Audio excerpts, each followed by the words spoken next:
How's Emery getting the best out of him? Listen, I think he sat down and he said to us once before that he was watching forwards that have worked under Emery.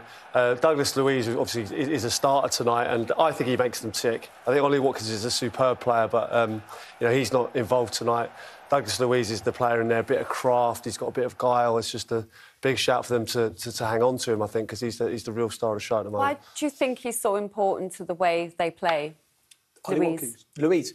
Look, he's an outstanding. I've always been a big fan of his. He's one of them players that he's been. Man City had that buyback clause. They probably didn't want to let him go because they knew the quality. He had an indifferent start to his Villa career. He needs to play within a system where he can get on the ball, get turned, probe with his passing, and everything around him. He's becoming a leader. He's scoring goals.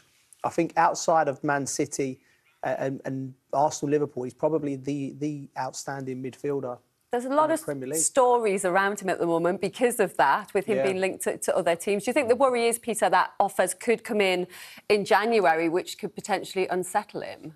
Yeah, but I think it'd be absolute madness to go in January. I think for both parties, really. I think, Douglas Luiz probably, he might well move on. But for it to happen in January, I think it'd be a ridiculous decision from Villa. I think they have to hold on to him and just see what they can achieve. And I think from his point of view, if I'm him as a player, you talked about Leicester, Mahrez, Vardy, those players, they probably could have gone in January, but they've stayed and they've achieved something special that the club's never been able to do.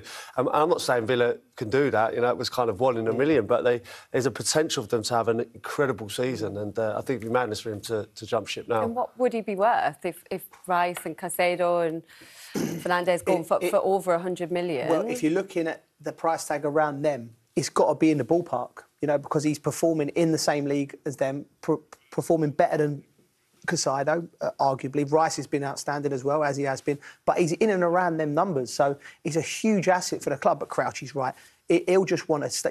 If you're a proper player, you want to stay in January and see where this journey goes. And come the end of the season, if they fall off of it and they don't win anything, it might be an easier decision for him. But if you're there or thereabouts, he might want to stay here and build something with Villa. So it's all in his hands, but certainly see out this story, because this could have an epic ending.